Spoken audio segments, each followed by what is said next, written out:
Hi, Rosemary. Hello. Hello. Your wall. You've got so much stuff there. Yeah. Oh, you do too. And I do. Oh, it's like, yeah. I took Mrs. Bonner's old office. So it has a gold mirror. Yeah. Beautiful. Oh, wow. Yeah. So you're at LaSalle? Yes. It's a Christian Brothers school, I'd imagine. Yeah. Yeah. I was at St. Mary's College in California for 5 Oh, years. California. For 5 years, and half of the Christian Brothers, they loved me. The other half was excited. They were really divided on the campus. The two sets of brothers, one lived in one area in one house, and the other Christian brothers lived in the other. They did not get along within themselves. So it was a challenge. Wow. The more progressives and the more conservatives. It was interesting. Yeah. I learned a lot about LaSalle. It was interesting. And your school is where? Philadelphia. Philadelphia. Yeah, there's like how many? 6, 7 LaSallian schools, right? So there are two St. Mary's. There's LaSalle. There's Christian Brothers University. Is there one in New Orleans too?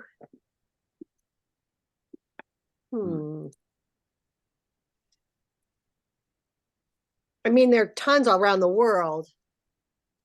Yeah. Of course. Exciting colleges in the US. Oh, Manhattan. Manhattan's the largest. Yeah. Interesting. Well, 6. There's 6 altogether. My students led a campaign to start a LaSallian Center of Social Action or Community Engagement, they call it, and they won. That was even before we had social action. Yeah, so one of my students became the director, and yeah, it was good stuff, and it's still going on. Excellent. Yep. Hello, good morning or good afternoon, where you are. Hi, Lisa. Omaha. Are you an hour separate from the New Jersey? I actually live in Syracuse, New York, so I'm on Eastern time, but my university and work life is on Central. Yeah, okay. Are you an online teacher then? Yeah. Got it. And will you teach this course online? Yes. Well, we've done it. Scott's done it. Awesome. During COVID. During COVID. The mural board was the way it was possible. We might talk about that at some point. We might have to do a specific training on that. I think we do, right, Scott? Yeah, but it was right when COVID came out. It was a disaster for me. You know, we still covered the material, but the campaigns just got crushed. Yeah. So I mean, we're also just dealing with a pandemic. It was right in that March and April. But there is a professor, Patricia Gibbs, and she's doing it. She's proposed it as an asynchronous course, but when it got approved, it's now going to be, I think, a hybrid. So, but the course is on Canvas right now. You can, if you have access to Canvas, you could view it as an asynchronous course. And to make it even more challenging, it was over a quarter, 12 weeks. So to add one more challenge, but she did, she at least she laid it out there. Hey, Michael, good to see you. Hi, I canceled another meeting to jump on for a minute, but I can't stay long. I have to run to a medical appointment. But I came on to try to see if you knew any social workers who were interested. Look who's here. Rosemary Barbara. Hello, how are you doing? Yeah. So, yeah. You guys know each other? Yeah. From back in the day. And I don't go to social work conferences anymore, but I tell you what, I really came on in the hope that I could connect with a social worker to talk about some of these ideas we've been talking about, Scott and Bobby. to see, so maybe you and I could make I'll be in touch with you, Barbara, and we can talk some more Yeah, about that's great. yeah, but one idea was, of course, you can always have a free as an elective, but the other idea, just briefly, was that you could have a second year required course in advanced generalist programs, which and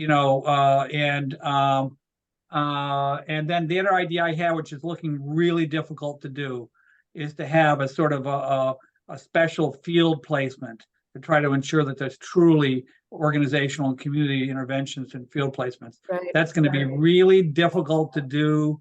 The more I think about it, I realize it would be very hard to crack that nut. But maybe you and I could conspire about ways of doing this in social work. Is that cool?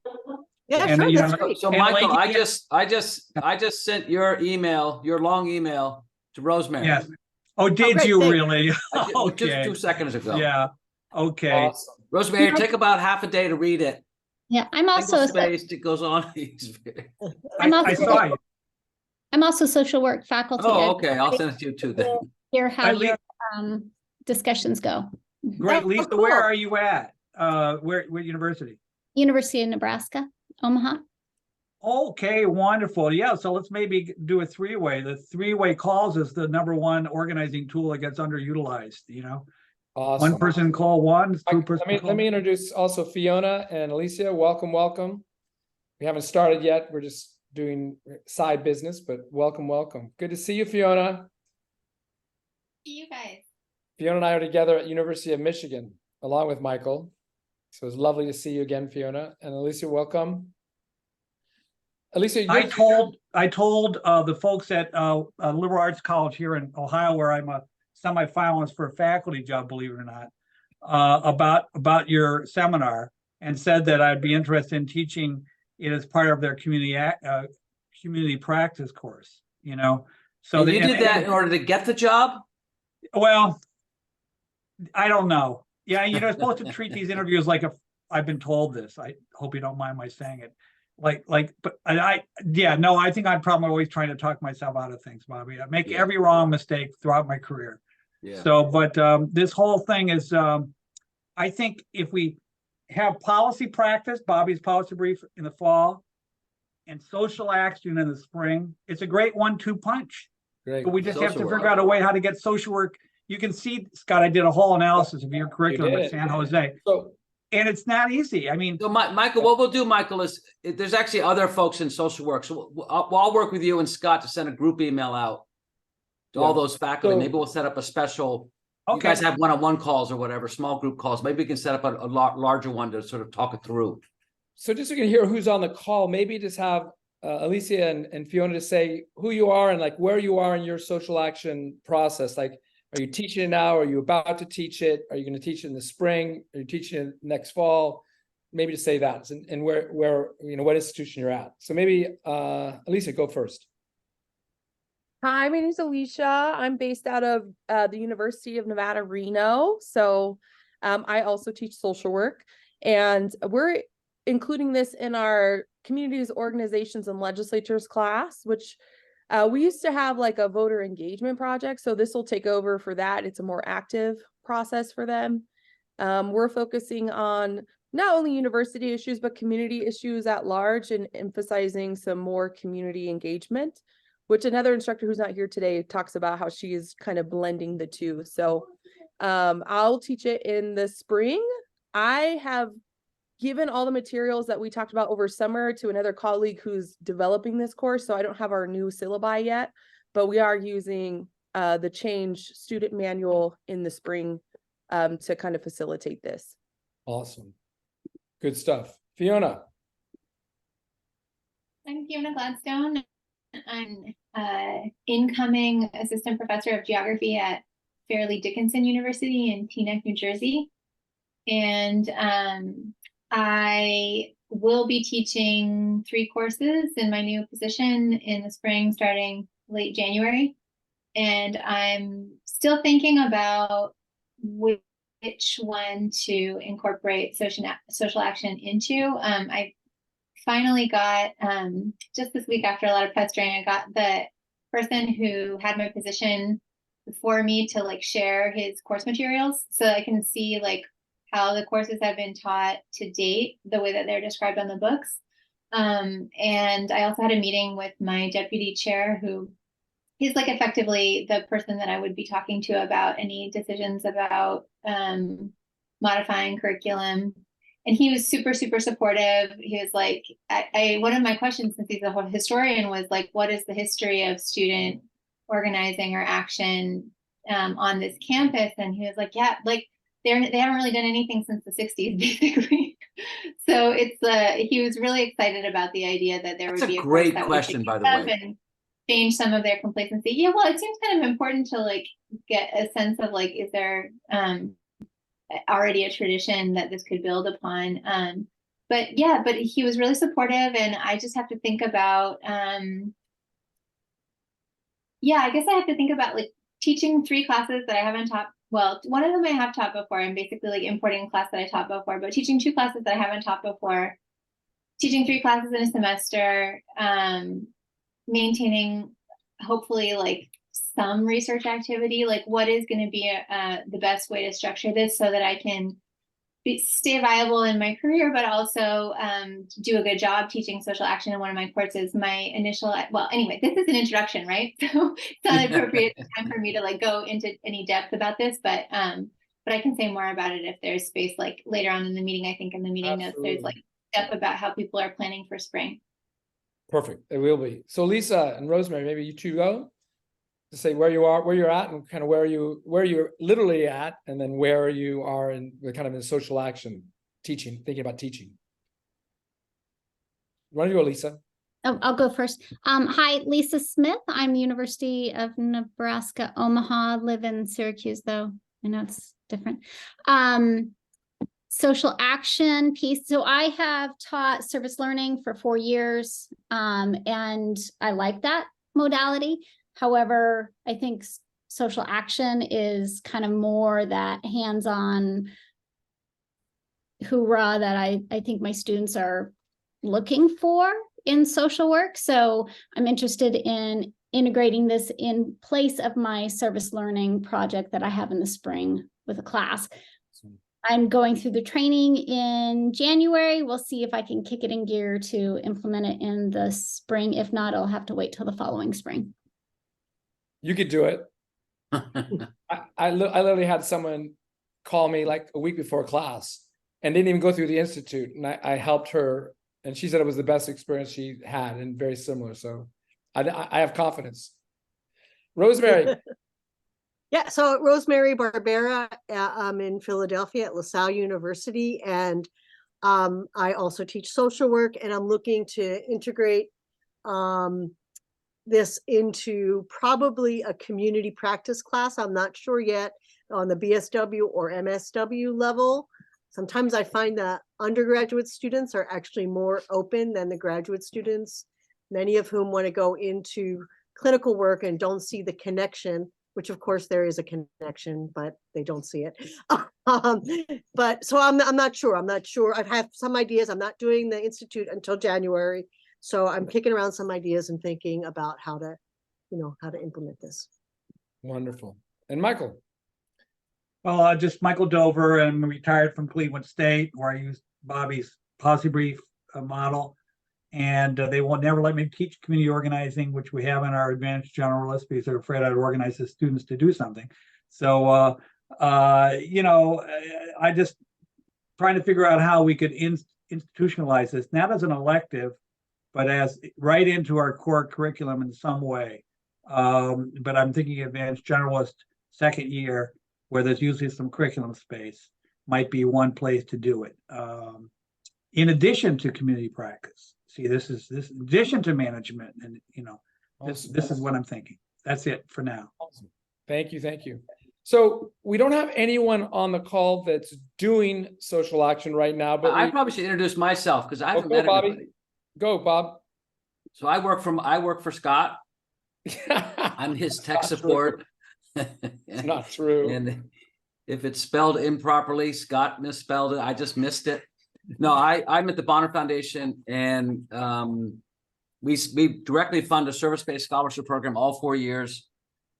for low-income students. So they work their way through school by going out in the community doing work. And in our kind of working with school, and we work with the whole school. So we've done lots of stuff with faculty, beginning way back in the late 90s on community-based research and done other things. And the policy brief that Michael's referring to is as far as we've gotten in terms of dealing with policy. So analyzing a policy, working with partners to help them see the different options that might be there for program implementation. And when I met Scott about 7 years ago, and I learned he taught a course where students actually work on policy change. So the next step, I said, I've got to help you try to spread that model. And right then he was in the process of writing his first book, a textbook for students, and then finally wrote one for faculty and others who were teaching it. And we've been trying to promote it ever since. So that's my story. But I've never done it, so I'm not helpful other than listening to Scott a lot. I can parrot what Scott says. I've seen him teach. He's better than me, so he's great. So I'm Scott. I should introduce. I'm Scott Myers-Lipton, and I've been doing social action in this form since 2006. I was involved in the beginning of the service learning movement before with Bobby and that whole effort in the late 1980s, before we even had the word service learning. But this model came out of my frustration with service learning, where I felt like we weren't solving, the vision, at least as I understood it in the late 80s, was we were going to tackle some of the big issues of the day and have our students, and I was a student, that we were going to engage in that work. And then it didn't quite work out that way. So by 2005, I was like, I have to rethink everything. And social action was my response. So, and Bobby said we met 7 years ago, and we're pushing this model out as far as we can. So we're excited you're all part of that effort. So we generally have a couple of people on. There's, I think, 12 people teaching it right now. This is Veterans Day, so there's that going on. Plus, and I apologize for teaching it on Veterans Day or having us on we did this months ago, so we didn't realize that. And then some people are teaching classes right now too, like at the University of Michigan. But I just thought I would share with you, 2 people sent in. I said, if you can give us a quick update. So here's Arun's update. I said, and Arun Agaral, he's in sustainability at the School of Environment and Sustainability at the University of Michigan, went through the Summer Institute, like you will be going through, like the Winter Institute, went through the summer, and on top of that, not only developed his curriculum for the Institute, right, or out of the Institute, we worked on it. He sent me a 35-page document. So Michael, yeah, people are, they're in the beginning, it's like, boom. And I was like, you should probably narrow that down, which he did. It's like 7 pages now. And you can look at all the syllabi for everybody is up on there, on the Teaching Social Action website. So you can find previous classes. And I believe there's some social work in the previous courses last semester and the semester before that. So you can see their syllabi. So I said, how's it going, Arun? And this is first time teaching, right? I happened to go back, and I'd say the second thing Arun did was he got so excited. He's like, okay, let's start a school for social action at the University of Michigan. And I said, and he's like talking about building buildings. And I'm like, okay, maybe you do that at Michigan, but just get me 5 faculty in a room to talk about social action. And let's start there. Forget about building buildings and naming stuff. Yeah, Fiona? Oh, I just want to say that, like peripherally in Arun's field, and he's a really big deal. If he says he can build buildings and start a school for it, he can do it. He's a big deal. So listen to him. It's going to happen. Yeah, he was there, and I just said, let's just find 5 faculty, and let's start there. And we can build buildings later, but let's have you can put your name on it, whatever. But let's get 5. And so we got 19, and Fiona was one of them. And there's probably by the fall, by the winter, we'll have 10 people trained in social action out of the University of Michigan. And so to me, University of Michigan is now the social action capital of the world because Arun, and he went through the Institute. So I'm looking to you, Fiona, and anyone else that goes through the Institute. You can have an institute on your campus, and we can do it for the schools right around your school. So know that that's possible. And Arun did that. So this was what he sent to me. I actually saw it a second day. He did a great job of getting them into campaigns. He says, it's going well. I have two campaign groups. Finally, I think these changed from the day that you came to class, still 12 students. Campaigning with School for Environment. And here's the campaigns. It's campaigning with the School for Environment to demand allocation of more resources to students so that they can popularize key research findings on climate and ecosystems for the public, and reduction of dietary emissions on campus by sharing more information with students in real time, targeting the university administration. Before I talk about the last point, since Fiona, you just went through the Institute, and you too, Michael, if you saw those, and I immediately was like, okay, that's a beginning for a demand, but what would you say? Because I'm training trainers, because as we realized, Michael and Bobby and I are at the end of our careers or getting that way. And Not me. Yeah, he keeps on saying he's got. I'm 20. just warming up. I'm only 62. Fiona and Alicia are closer to the beginning than to the end. So we need you to be the trainers in the next 20 or 30 years. So looking at that, well, knowing you've read my book and know kind of my stick, what would you say about those? Like, what's it missing? Because it's missing something from a demand. Like, what would you say?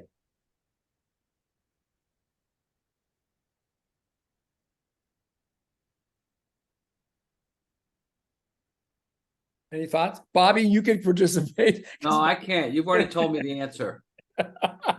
I did tell you the answer. Well, I tell you what, at least, the answer from everything that I've learned about social action. There's something that jumps at you. Fiona, this is your test. What do you think? I'm sorry. I think I might not have heard like everything that you just said about, but I'm looking at the chat. Yeah, the chat. In the and chat. what strikes me is that it's not framed as an issue. Yeah, it's not framed as an with issue. a clear, Because a clear what? with a clear like right or wrong Yeah. action. So yeah, it looks like, the topic maybe, topic. but not an issue. So It's it too needs to vague. be framed as an issue. It's not. It doesn't have two things. It doesn't have a quantifiable. There's no quantifiable. It's like more resources. That's anytime you see students say more resources, what specific resources and how much is it going to cost? So there's got to be demand requires the specificity of like, what resources are we talking about? And then how much money, share information, dietary reduction of, how much do we want to reduce it by? There should be a number we want to, and it's going to cost us something probably. And then it doesn't, targeting the university administration, that's from everything from the dean up to the president.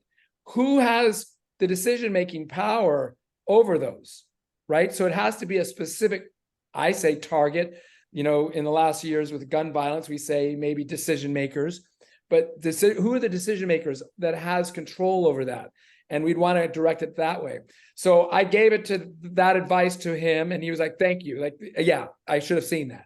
But that's what I think, have to, as you, Rosemary and Lisa, going through it, and is that you want to have that, like, already, you might already be thinking that way, but that's what we try to get our folks to do, is to get them to have specific demands that people can say yes or no to, because they can't say yes or no to that. Because in fact, they could just say, sure, that sounds good.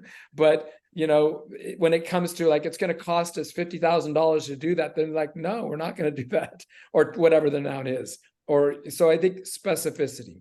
So that's the key part I saw that. And then he said this: what would be your response if you're a trainer, if you're in my role, hopefully in the years to come, you will be, and you see a faculty say this: I'm a little concerned with my dean. My dean will think I'm being subversive and pushing students to do mean things to the school. What would you say? Yeah, exactly. Clear demand, Lisa, you're exactly right. What would you say to that?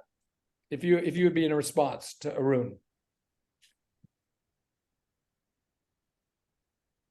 And if you read my book, for the ones who read it, I have a clear response to like what we should say to the administration about student campaigns. My first thing is always looking what are the mission and values of the institution, to see if you can kind of anchor what you're doing in that or in precedent that's happened, or even of the school, like, you know, within the university that you're working on, because oftentimes there are, you know, these kind of nebulous statements that talk about creating a better world or something like that, right?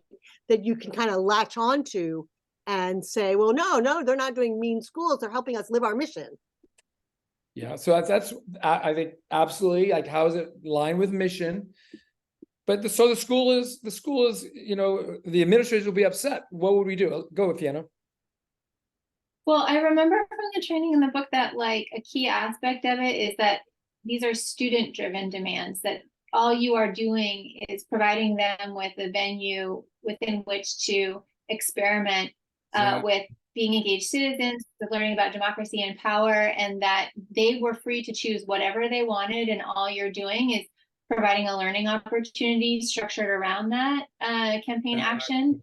So you could, like, for example, I remember you described coming them into administrators into the class to see what the class actually looks like, and show that it's not you as a professor like feeding mean ideas or subversive ideas into the students' minds, but rather the students developing their own campaigns around issues that they care about.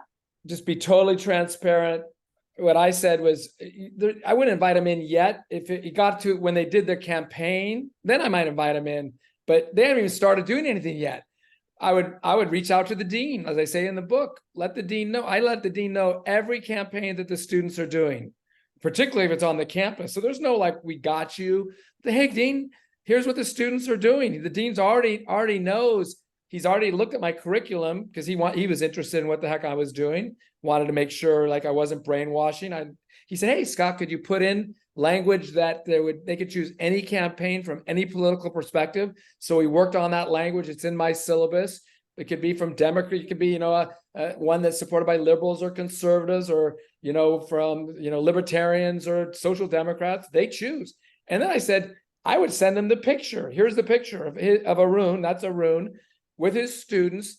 And they've taken, I'd say, look at, those are the 250 ideas that they came up with. You didn't come up with them. The students came up with them. And they took them and they narrowed them to 15 different, the blue cards are the 15 different themes. And then from those themes, they narrowed it to 5. And those 5, they got it to 2. But the students chose all along the way. You didn't do anything with that. You were just helping the process. I would send them that to show that it's not, and that, that it would be great if you would meet with the students too. So I think that would be that's a way that we can de-escalate, and everyone's, that's why I think John Lewis called his book Good Trouble, because people think of it as trouble rather than, I would think we should frame it as we're trying to help the university live out its missions. As Rosemary said, like, we have these values of equity and justice and democracy. We're trying to do that. And it could be good. You might see it as trouble, but I would say it's actually good trouble, and it's helping our institution live out its values. And if it escalated, if they got mad, I would just invite them into the classroom. And there's all ways that you can de-escalate the process. So I think that's from Arun. One idea. Any thoughts about just seeing kind of like, because this is real life stuff, right? It's happening at the university. He's teaching his class right now, in fact, but unfortunately he can't be here. And I have one more to share. Any thoughts about that? I think that helps to kind of dispel some of my concern about doing this sort of project because of university resistance to hearing voices. So I appreciate hearing that discord. I find it interesting. Arun's been around a while. And it's a big deal. Says he's a big deal. So even he's a little sensitive to the senior administrators. And that just find that interesting. He liked your advice, by the way. I saw that email exchange, but that even Arun has a sensitivity around that is interesting. Right. What I ran this idea by our provost when the retired faculty had a meeting with the president and the provost last week. And I said, I went to this workshop and we're thinking of trying to propose an elective or work it into our field somehow at Cleveland in our school social work. So I went right to the provost with it. I said, of course, the thing is, the way this works is the students form these groups. maybe a couple groups every semester, and then they bring their demands typically right to like someone like yourself. He said, that's great. The more the better. In other words, so, you know, officially, I think that, and there's a lot of literature on this in higher education now, that more and more the changes are going to be driven from the top with demands placed on the top, the president and the provost.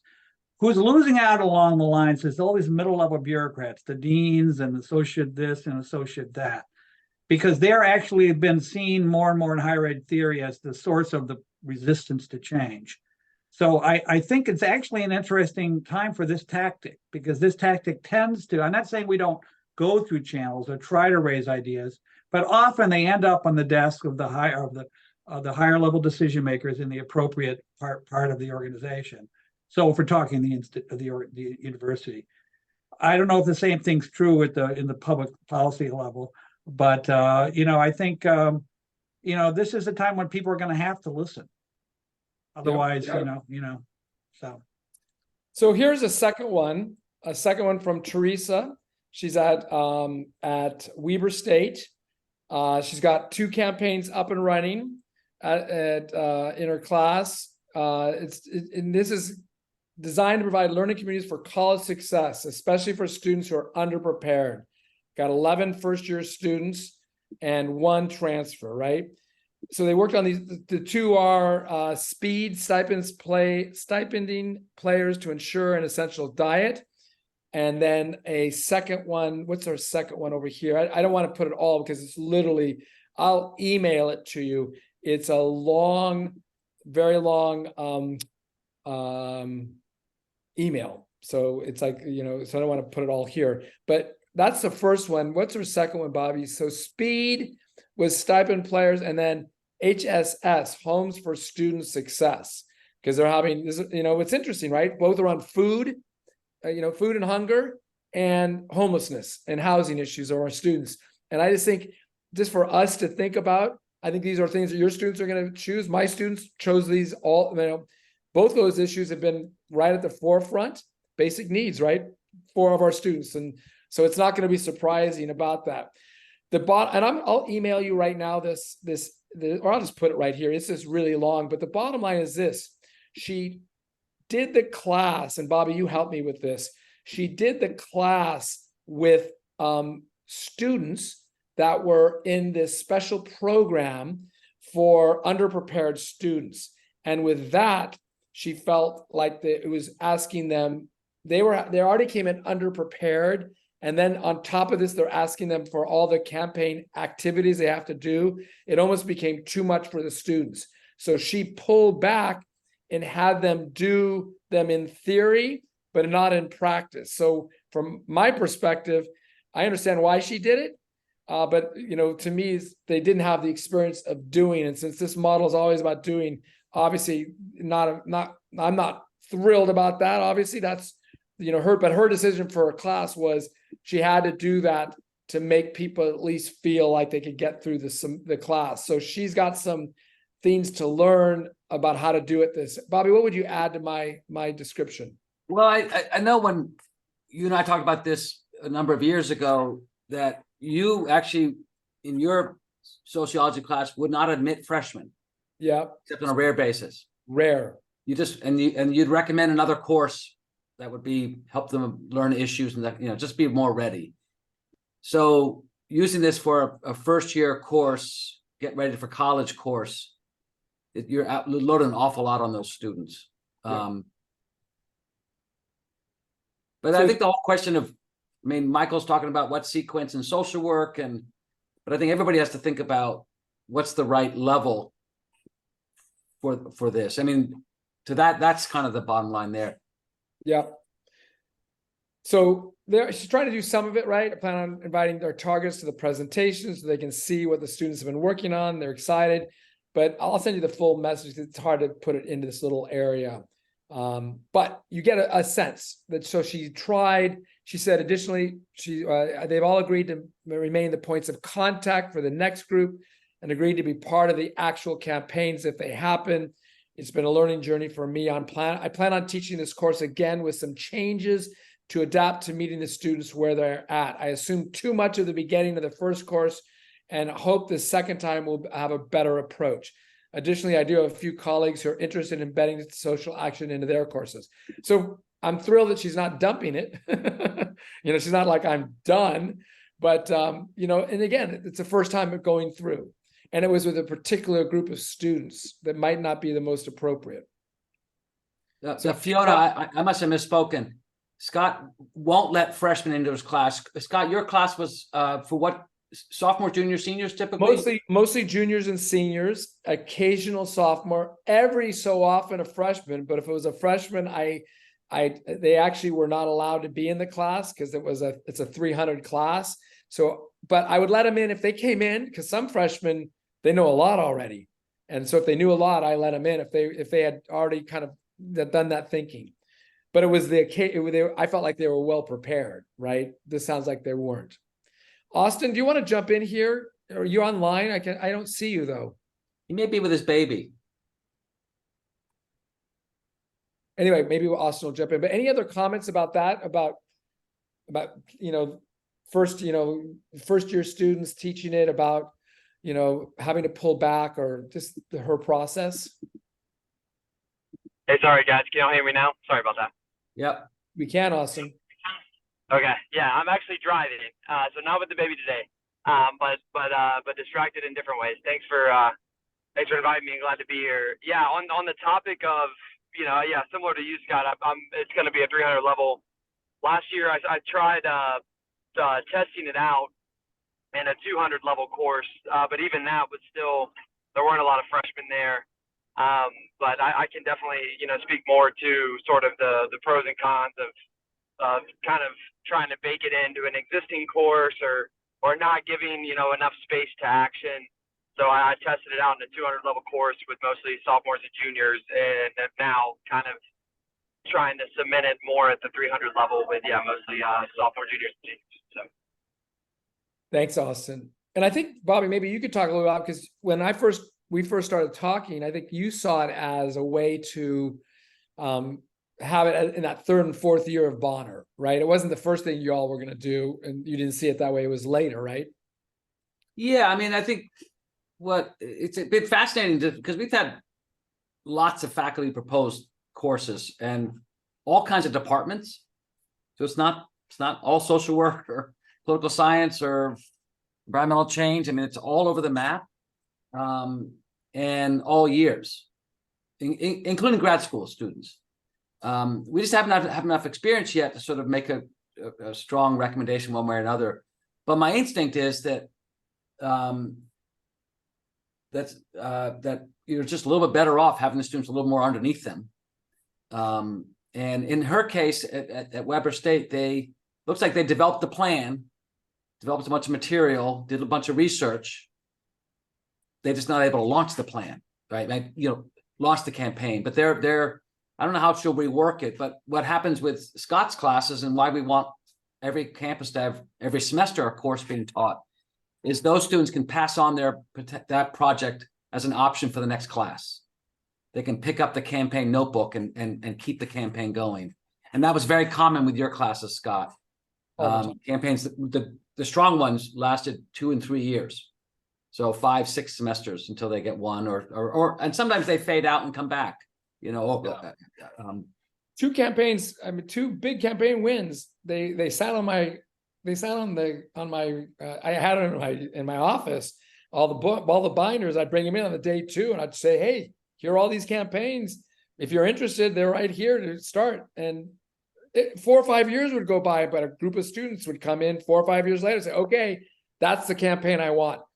Awesome, right? And they went on to win those campaigns. So, and I would just say that for the folks that are just kind of entering this dialogue around social action, or at least in this context, is that they work really hard on that binder because they're producing a product they know is going to be used by the students. They're not just doing a end of the year kind of BS thing they're turning in and forgetting about it. They're trying hard, because I tell them, like, and they use the previous one, so they know if there's a good campaign binder, it's going to be really helpful for the next group. So it kind of fun that way for the students. I have a question so who went to the training? Michael and Fiona. Lisa, you're coming to the one in the winter? Alicia, you've been to one already? And Summer. when are you teaching your class? I did summer. And Oh, I'm you did teaching summer, okay. spring. Yeah. Yeah. So yeah, I'm sort of Scott and I are, and then Rosemary, you're coming this January, right? January.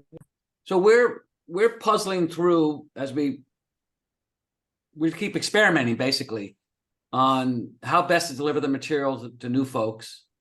And now we've sort of taken the online version over 3 days and packed it into 2 in-person days. And I'm sort of interested in, I've heard from Scott's side of that question, but I'm sort of Fiona, and Michael, I'm sort of interested in yours. And then Alicia, you did the online one. And we did some surveys to see what works, what doesn't work. We're going to make some adjustments. We're actually working on some additional material for people to sort of flip the model. So they do a lot of self-paced stuff before they come, besides reading the books, do some exercises. And so they come in sort of, if they have time, with a little bit more thought through. But maybe just Fiona and Michael, just reflect a little bit on the in-person one. And then Alicia, maybe you can talk a little bit about your feeling about the online one. What worked, what didn't work. Fiona, you want to start first? Because once Michael goes. Well, I feel like my main reflections on it, I submitted in my like the form that you guys sent out. They were good. Yeah. But just in general, I felt like these are all faculty. Like, you can assume that if they're taking the time out to attend this training, they're allocating resources to it, like they will have read the book. So I felt like more interactive stuff where we actually puzzle through how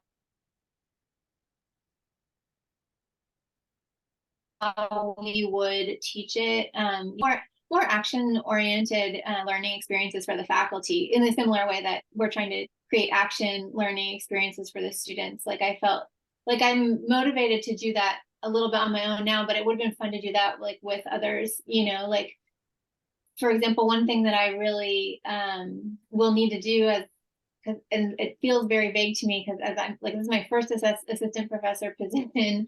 I haven't actually started yet. I don't know really like what the power landscape is at the institution. And so like, other than I know that the president, the provost, and the dean are like sympathetic and they're interested. But just like the details of it, like I feel like that's hands-on stuff that beyond just typing in a syllabus or looking for texts, like we could be researching like, who are the people with power and authority in your institution or in the city or county in which your institution is operating? Like, research on the students themselves, like what proportion of your students are going to be commuters? Like, what do they absolutely need to get out of this class besides the lessons in power and democracy? Just like things like that, that'll help us actually like ground it in what we're going to be doing. Good Yeah, stuff. interesting. I just want to say one thing just for other folks, because they haven't gone through it. Like, Fiona came up with some really helpful ideas. We're doing the Zoom. We did the first several over Zoom, and that got us into like there's something about Zoom that's not very interactive, right? So when we did it in person, we knew we had to just totally change. So the first half of that first day that you both were in, there was all action. Like, there was very little, right? If you remember, like the campaign topics and the activities. And then it was only because we couldn't see how to do the that second part of that day differently. But Fiona, you gave us multiple ideas to kind of reimagine the session 3 and 4. So we're super grateful for your insights. But so what you go through, Lisa and Rosemary, will have Fiona's great insights. Having that session 1 and 2 is all interactive, but session 3 and 4 will also be mostly all interactive too. It was just because we're moving from Zoom to in person more. If that makes sense. Michael, you want to add?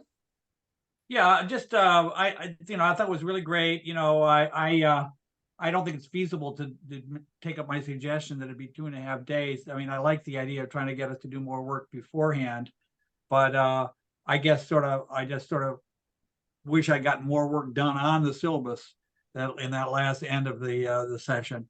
Because then you come home, you try to find the time, and I've tried to find the time, but I will follow up.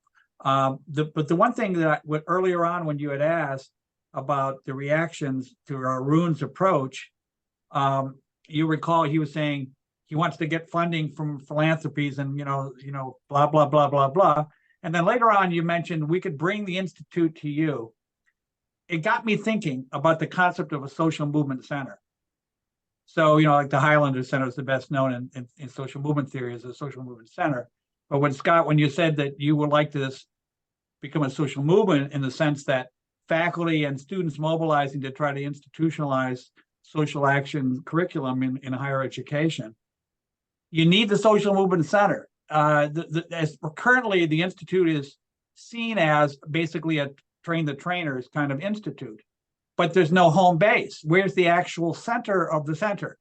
And so there, if Arun wants to come up with funding to have, And Fiona says they get it. an actual institute, they actually have a human rights institute at the University of Michigan. I haven't yet been able to figure out how to affiliate with it to try to bring the idea of human needs into it, which no one wants to talk about for some crazy reason.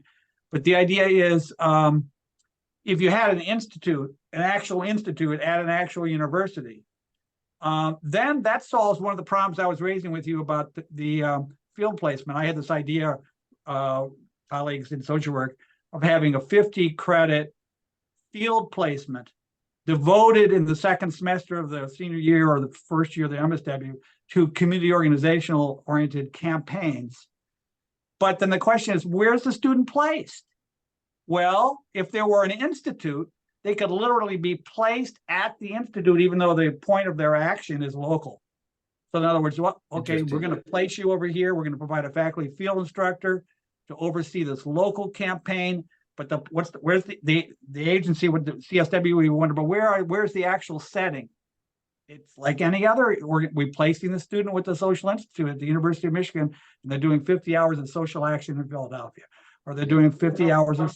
So that's just the idea. If we had an institute, that then become, or in social movement theory, a social movement center that's institutionalized, that then becomes a way of providing ongoing sort of a safe home to the development of this idea. Yeah. So that's just an idea.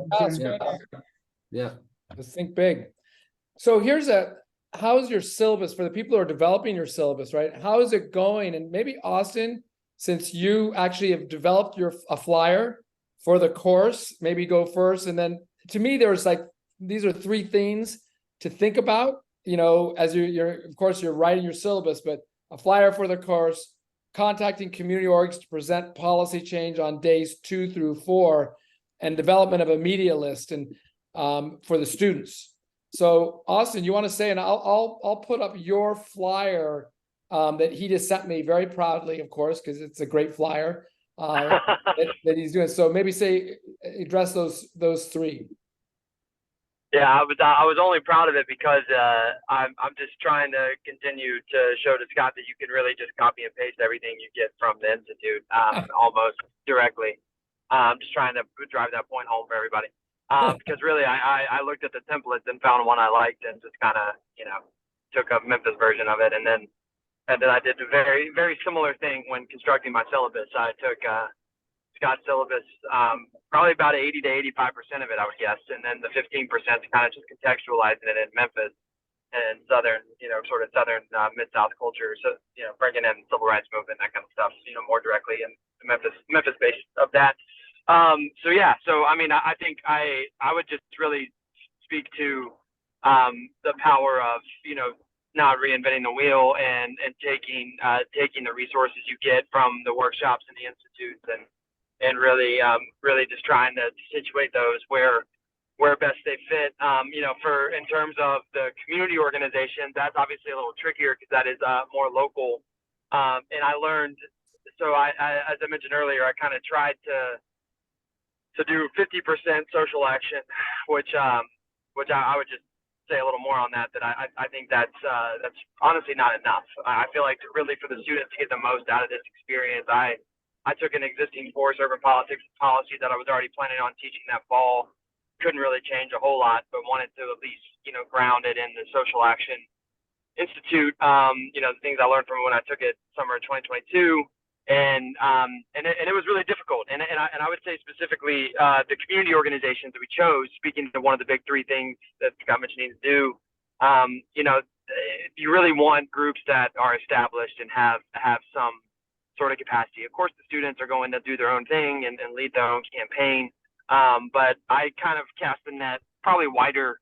As I'm teaching it this year for the second time, I'm honing in on groups that have more of a track record of winning, understanding what issues are and demands, and understanding, how, having some substantive campaigns that students can create their own wing for. I think just sometimes groups are, we want to when I jumped on, we were talking about just raising resources broadly for food banks. I think especially in the South, I talk a lot about just there's not a lot. We don't have as much context, and of course, 19, 20, 21-year-olds, 22-year-olds aren't gonna have a lot of context anyways. But in the South, I think even the organizations we're working with don't have a lot of context on what social action is and the sort of work we're trying to do. So I would encourage folks to take the time, build trust with those organizations that you're seeing doing real work, and have a concept for because I think the students will benefit greatly from that. And then in terms of the media contact list, I just really stole that too, kind of copied that from PR consultant I've worked for, or worked with, never worked for, but worked with in the past, and just kind of adapted that to the students' needs. Saves you time, but I'm sure there's also ways to kind of through relationships and socializing those lists with different folks and stuff. So those are the things I would say for those big three tasks. Thank you, Austin. Okay. So you see, I think the one thing that the language learn and do change in Memphis, to me, that helps the students know they're going to do something, because otherwise they'll just think it's another class. And so you want to let the student know as much as possible it's not going to be just like a normal class. And that language was actually, on my flyer, I was trying to think, how could you say it in the least amount of words? And to me, it's learn and do change. And then, he added in Memphis, which is great, but learn and do change. Yeah, So, and if I could speak to, Scott, if I could speak to the in Memphis part as well, because I think that kind of fits into the conversation that I was listening to earlier around administrative buy-in. I think, for me, my specialty, I've kind of always been situating this in urban policy, community development, community change, and neighborhood revitalization. That's kind of the work I tend to do, especially in housing. And so I think for me, it was natural to sort of have the campaigns be based off campus. But I think especially, I'm in a relatively conservative small liberal arts college, at Rhodes. And so I feel like it also assuages administration concerns around, them being potential targets. I think the approach I'm taking is I think the skills that students learn working with these sort of outward facing, almost all of the campaigns will be policies that are, being changed in the city and county, and not really, they may have campus implications, but they're not directly, the targets are very rarely going to be administration. And I think that helps maybe being a step towards the students still get that skill, and you still can say it's not indoctrination, we're just learning the tools of democracy. And I think for Rhodes to benefit, since we are, sort of a kind of a bubble of a campus, it helps also get students sort of plugged into the city as well, in ways that I think advance the university's mission. That was something else folks were talking about earlier. So I think for those people who are, trying to think about how to situate it to administration, off campus direct campaigns could be a good way to do that as well. Yeah, and I just put up there, Austin, you can't see it, but I said there's one faculty who went through the institute, decided because of that, it was a smaller campus to do all off campus, which, I think everyone has to figure out how to make it work, right? Everyone knows, what I heard Fiona saying, there's actually there's some support, so maybe it can be done without having, and it can be accepted. But everyone's have to figure that out. For sure. Do you want to say, Alicia, kind of like when you look at your, like where you are in the syllabus process, and have you started doing some of those things, developing flyers and thinking about like community orgs to come in and speak in the early part of the class? Yeah, so my class is actually required for all of our seniors. I love it. And then myself and my colleague Dominique, she's taking over. So I gave her like the skeleton from your book, kind of like how to set up classes and the things that we need to focus on with them. And at this juncture, her and I are starting to talk about certain community organizations that we want to really focus in on, to talk about their demands or ways that maybe we can help assist them. A lot of our students are in internships too. So we were going to tap into a lot of places where our students are already placed, and see if they have demands as well. I'm in a good position though, because our president of our university is our former governor. So it tends to be pretty easy to convince him that social action's important. And then my dean is also really on board with anything that engages students in advocating for change. So really it's just kind of implementing it, and that's where we're at right now. Awesome. And so you're not actually teaching next semester that class? Are you teaching it with her, or how's that going? I don't even know if she's teaching it, honestly. She's doing our curriculum update for it, and I'm teaching it for sure. Okay. Got it. Yeah. Okay, good. Do you have but so they have to take it, so there's no need for a flyer. That makes it even better. They're right in the class. Yeah. What is the title of the class, Alicia? It's How do you? called Communities, Organizations, and Legislatures. And Oh, whenever students push back, we always pull on their competencies and their ethics as social workers. And so when they're like, we don't want to do this, we're like, you're ethically obligated to engage in social action and advocacy. And more importantly, you also have to reach this competency before you graduate. So that's where we get them. That's where you get them. that That's sounds great. And just so you know, Rich, Michael, that syllabi is on our teachingsocialaction.org. So you can go look at Alicia's syllabi too. What about, I'm thinking Fiona, Lisa, you haven't gone through the institute, but you're going to be teaching next semester. You're hoping, like, where are you thinking about? Maybe Fiona, you want to go first about syllabus wise, or the other stuff, the other 3 questions I put up there.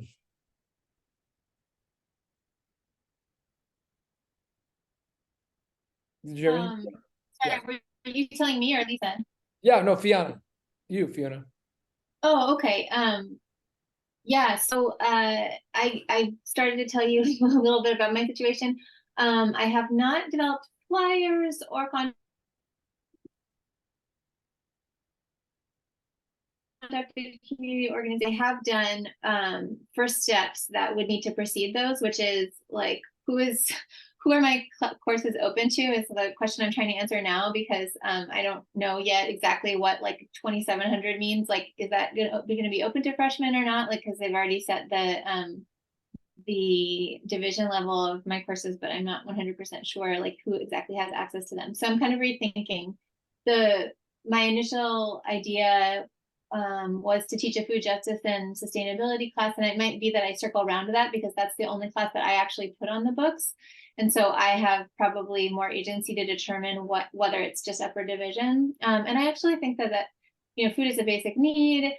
Campus food issues like transcend all kinds of other social and environmental issues. So I think that would still be a very cool focus for a social action, teaching social action course. But I need to kind of figure out whether like I have options of teaching upper division courses. The other one that I'm teaching is an environmental geography class, which would also, I think, be easily modified to focus on this issue. I'm a little bummed that the intro to geography, that's going to be freshmen. And so, but I really wanted that to be a teaching social action course because it's taught every semester, guaranteed. And I was thinking that like it would be a really fun way to get students thinking about a number of different geographic issues by doing campaigns like local, global, mobility, and space and place, like there's a lot of geographic concepts that have to do with social action. So so I'm thinking about course design still, but I also learned from my deputy chair this week that students don't tend to like sign up for their classes until like the very end of the semester or the beginning. Okay. Of the semester that they're actually, so I have time to make a course flyer to publicize a change in description so that the students will know that they're going to be doing learning and doing change. Awesome. Yeah, that's where I'm at. Oh, and I also learned about an administrator that I'm going to need to get in touch with, who is the public affairs liaison for the university, and apparently was like has been very involved in New Jersey politics. Like he was a mayor, he was university administration at a number of different universities in New Jersey, and like that he might be like a really key ally for me to talk to about mainstreaming this into future curricula that I develop. Like I might be able to develop another course that's taught every semester besides the intro course that would be more of a social action course. So so yeah, I'm still doing some institutional research. I have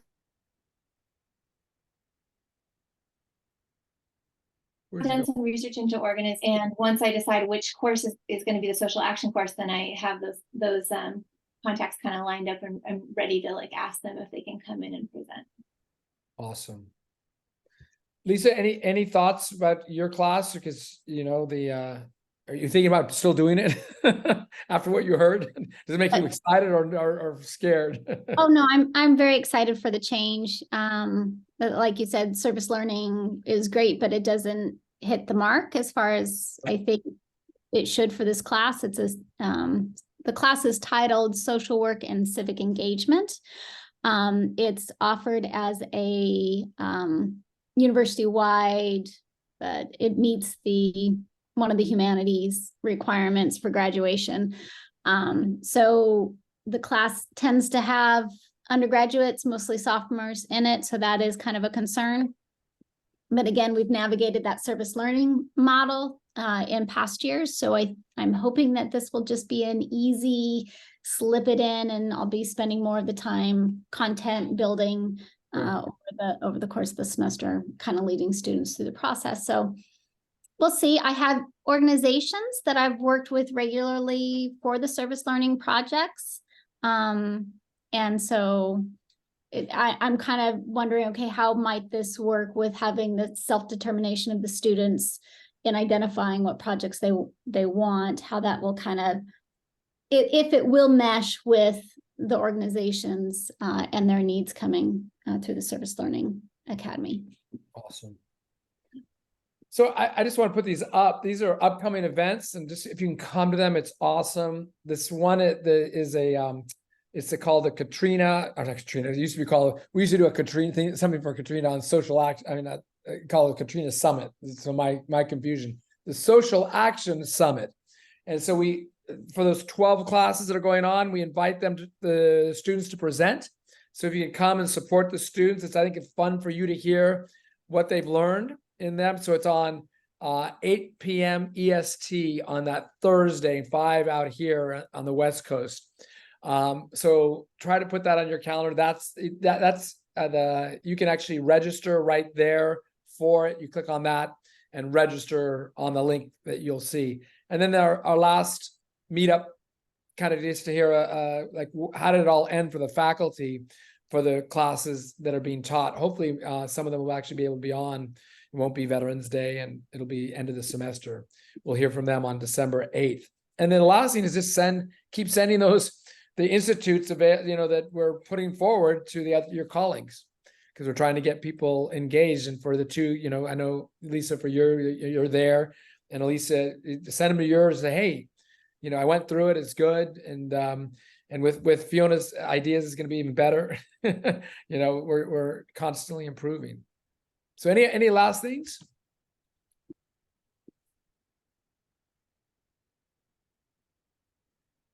Look at Lee Smythe just joined. You see that? Hey, Lee. Lisa, I'm gonna send a link, an email and a link to the mural board that Scott used in his class. Teaching, using it all for an online class. And if you're interested in some hands-on sort of how he did it, I can help you, but he certainly can help you even better. Yeah, I'll send you, Lisa, right now the Canvas from that one faculty, which was designed totally online. And you can actually, if you have access to Canvas, you can come find her, and I'll give you her email too. That would be fantastic. Thank you. I'm sorry we just lost Barbara because I wanted to make one last thing about the value of this upcoming social work thing that we were talking about doing is that for Scott and Bobby, you may not be aware of this, but in social work over the last 4 or 5 years, there's been this whole macro matters movement. Okay. It's a big, huge, almost social movement. They had a commission and they have, trying to influence policy and stuff like that. And it all came out of large schools that have like specializations in policy or specializations in administration or specializations in community organizing. And then I'll occasionally say, well, what about advanced generalists? There's 100 and something schools with specializations in advanced generalists, and they typically have a course in community organization, a course in, and there was zero interest in it, okay? Because this was all driven by, as a matter of fact, a lot of them don't like advanced generalists. They see it as a threat to their more specialized macro specializations. I'm saying, but this is where there's 13 schools, including Columbia, Cleveland State, and Chicago, that have both clinical and advanced generalists. Some of these schools, though, aren't able to have these specialized things. So this is the strategy that I'm sort of leaning towards now. If you look at the curriculum, except at San Jose, because they have this 2-semester, sort of capstone that gets in the way. Most schools of social work have space in their second year of advanced generalist curriculums to stick a social action course. Now, social action is not practice. Actually, our ethical requirement to do social action, political action is our responsibility to society, not to clients. So it's like we don't even conceptualize social action as client-oriented. But I like that course that I just heard about where they're saying it's community organizations and legislative. So they're integrating in advocacy there, but still, we can still teach it, and it's still relevant to macro practice and generalist, advanced generalist. So Michael, yeah. So let's get that. Let's have that meeting. Happen. Yeah, have that meeting, and we'll follow this up with a conspiracy to make advanced generalist practice matter. How's that? exactly. All right, everybody. All right, Nice it was to see great. you all. Hope to see Be you in well. those events. Take care. Bye.